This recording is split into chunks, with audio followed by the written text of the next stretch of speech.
Welcome to the deep dive. You've sent us some really interesting source material this time. Yeah, definitely. And our job, like always, is to pull out the main ideas, the stuff that really jumps out, and help you make sense of it all without getting too bogged down. Right. Consider it a shortcut to getting up to speed. Exactly. So today, we're diving into something pretty unique. It's a YouTube transcript from a regressive hypnosis session. And it's all about something called HAARP. That's the one. You shared it. And just to be clear up front, our goal isn't about judging if it's true or not. No, absolutely no. We're just exploring what's in the transcript itself, what are the claims, the descriptions, what's the story being told in that session. Right. So the person under hypnosis, Agnès, she's asked to describe this HAARP thing. Now, that name might ring some bells for people familiar with certain, let's say, alternative theories. And this session, well, it definitely goes there. It talks about possible links to big global events from the past, claims about influencing our emotions, even some pretty out there metaphysical ideas. It's definitely source material that makes you lean in, but it's really important for everyone listening. We're not endorsing any of this. Not at all. We're just your guides through this specific transcript. We'll lay out what Agnès said, the key themes, and basically map out this particular information space for you. Okay, perfect. So let's get into it. When Agnès was first asked about HAARP, what did she initially see? What was that first impression? Well, she immediately described this vision of a network, intercepting electrical lines, she called them. Electrical line? Yeah, forming a kind of grid that seems to wrap around the whole Earth. And interestingly, she also saw a central point, like a node, where these lines spread out from upwards and outwards. So not just a random web, but something with a center or maybe a source. That's the impression, yeah. A central point of origin or maybe control. And was it like a loose grid, or she described it in a particular way, didn't she? Oh, yeah, very specific. She said the lines were really close together, organized almost like the staves on sheet music. Musical staves? Yeah. Yeah, suggesting it's, complex, precise, deliberately built, not just random. Okay, so this image, this global electrical grid, almost musical, what did she perceive its function was? What was it for?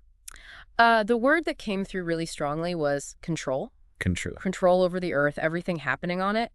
And this control was specifically described as electric. Electric control. Over what exactly? Two main things. The climate and also the information being sent to Earth. Climate and information control. That's huge. Yeah. Did she get any more specific about how that works? Especially the information part? Well, with information, she mentioned it influencing people's mood, their emotional state. Affecting how people feel. Yeah, suggesting maybe a manipulation of collective mood or maybe subtly tweaking individual emotions through this network. It kind of raises the question in her narrative how that would even work. And it wasn't just a general sense of control. She actually linked HAARP to some specific past events, right? Yeah. Big ones. Yes, absolutely. This is where it gets quite specific. First, she mentioned a volcanic eruption in Scandinavia. Scandinavia. Yeah, one that supposedly caused this massive fog that spread across the globe. She couldn't recall the exact year, but it was a key event in her perception. A global fog from a Scandinavian volcano. I can't immediately place that one. Was that the only event? No, not at all. She also connected HAARP to the 2004 tsunami in Thailand. Oh, okay. That's obviously a major tragic event everyone remembers. Linking it to this adds a lot of weight to the narrative she's describing. It does. Even if we're just mapping out what she said, that's a significant connection being made in this session. And there was also something about China, something involving pollution. That one sounded particularly different. Yeah, that was interesting. The way she described it was that the heavy pollution in parts of China wasn't entirely accidental. Not accidental. She perceived it as being somewhat controlled, a deliberate fogging of people's minds. Why? What was the point? Apparently, as a test, to see if HAARP could influence a really large population that way, kind of testing its reach and effect. Wow. Testing it on a massive population, like a huge experiment. And it wasn't just these huge geological or atmospheric things. She mentioned weather too, didn't she? Closer to, say, the U.S. That's right, yeah. She linked tornadoes in the United States to possible tests of the technology as well. Tornadoes too. Again, the idea being presented is that these weren't just natural disasters, but maybe experiments to see what HAARP could do. Okay, so moving from past events, the transcript also looked forward, didn't it, towards like 2030. What did she see happening then? Yeah, the focus seemed to shift quite heavily towards climate change. How so? Agnès suggested the focus on climate change would intensify, maybe even be programmed somehow. Yeah. And the goal, to trigger major population migrations across the world.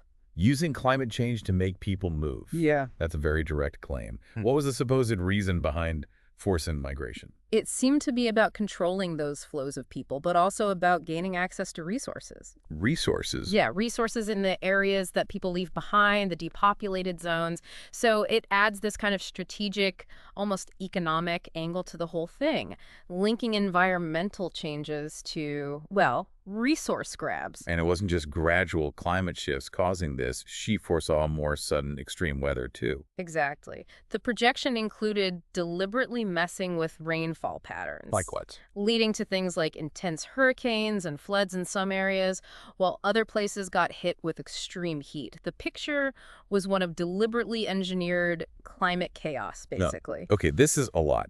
Now, the transcript also went into less tangible areas, something called the mental body. What was the impact there? Right. Agnès perceived HAARP as causing this feeling of dissociation in people, a disconnect from reality, from their own selves. Dissociation. Yeah. And this apparently leads to mental imbalance, mental dysregulation. And she also said it impacted something called the sexual body. The sexual body. That's an unusual term here. Did she explain that connection further? She linked it to an alleged rise in child abductions and violence against women. How is that connected? The idea presented was a desire to create dissociative effects in victims, and that this was somehow done for financial gain.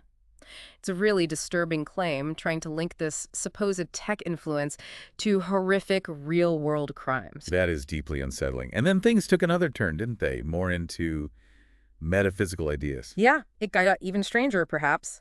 Agnès started talking about a will or an intention behind all this that comes from off-planet. Off-planet. Yes, and she identified two different forces involved.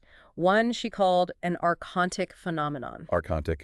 That term pops up in some Gnostic texts and fringe theories, often meaning like negative entities. How did she describe this phenomenon? She described it as a force trying to subjugate humanity, to robotize people. Robotize? Yeah, by disconnecting our subliminal and mental aspects. The goal, in her view, is to get rid of free will and implant something in us. So it represents this drive for total control over consciousness. Okay. And the other force? You said there were two. The others were described as humanoids. Humanoids, not archons. Different group. Their motivation seemed different, too. They were seen as exploiting the chaos the archons create. Exploiting it how? Basically, to harvest energy from the internal confusion and mess within humans. So their interest is more like resource extraction, energy harvesting. So two different groups, maybe working together but with different end goals, like a weird alliance? Exactly. She literally called it a coalition with divergent interests. Hmm? Archons want control. Humanoids want the energy that comes from the chaos. This sounds like a really long game being played. Did the transcript suggest this has been going on for ages? Oh, yeah. According to Agnès, these two systems have been playing chess with Earth for a very long time. Playing chess. Yeah, putting their pawns in places of power throughout history. Yep. And she actually named names for recent times.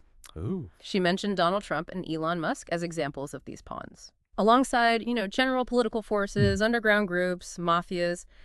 It's a sweeping claim, tying current figures into this alleged ancient manipulation. That's quite something. Linking well-known people today to this ancient cosmic chess game. And what about the internet? That's pretty recent. Did that fit in? Absolutely. The internet was seen as a massive accelerant for their influence. Wow. Creating this spider web that's locking down Earth's energy, basically, making it easier to spread their influence everywhere much faster.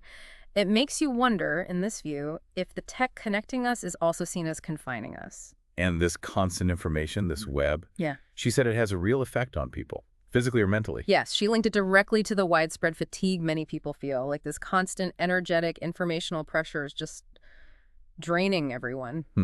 Going back to the history part, the transcript suggested humans have kind of always known about powerful energies on Earth, Yeah. even before this alleged... It did touch on that, yeah.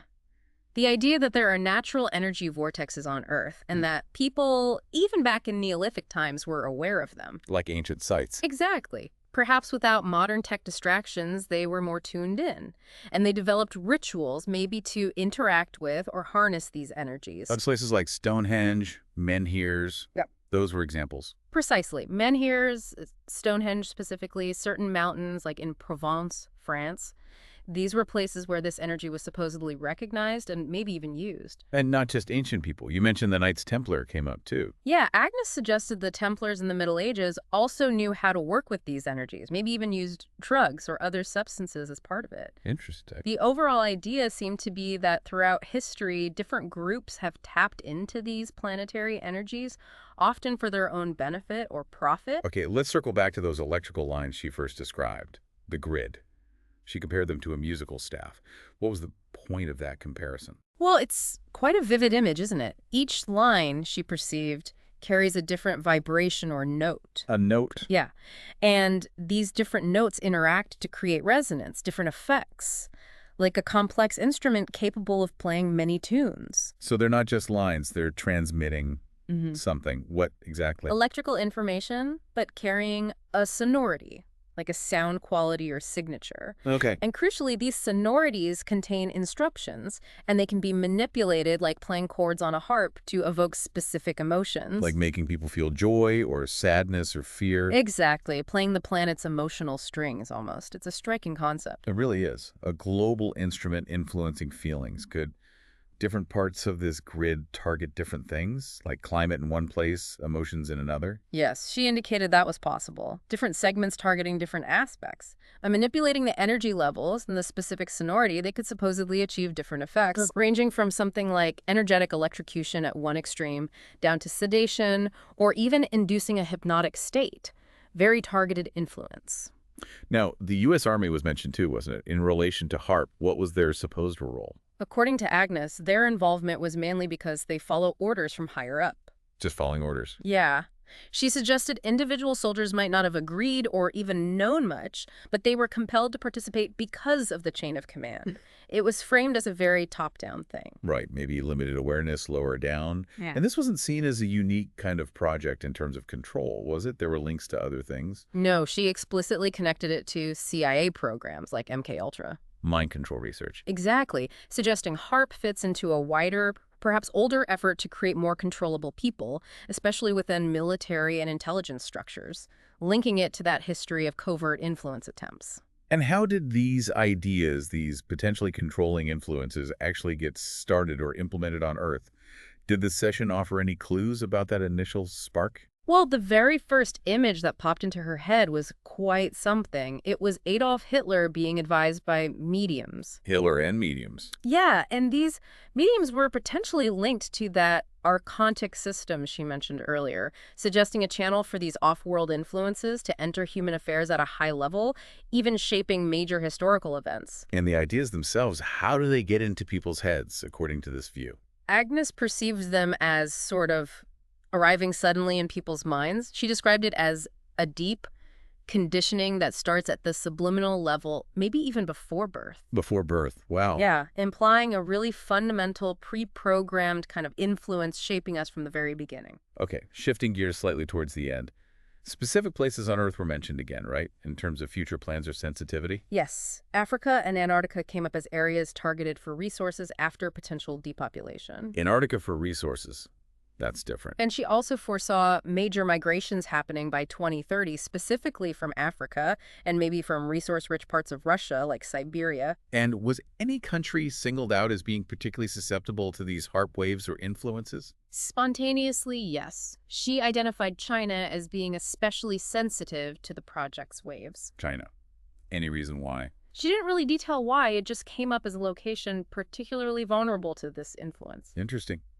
But amidst all this, the transcript also said some people aren't really affected by all this energetic stuff, that some are more resilient. That's right. It wasn't all doom and gloom. There was a focus on resilience, too. What characterized these people? How are they different? Well, interestingly, the main thing seemed to be that they don't pay excessive attention to the constant flood of information. Like news and social media. Exactly. They maintain a certain detachment from that constant external chatter.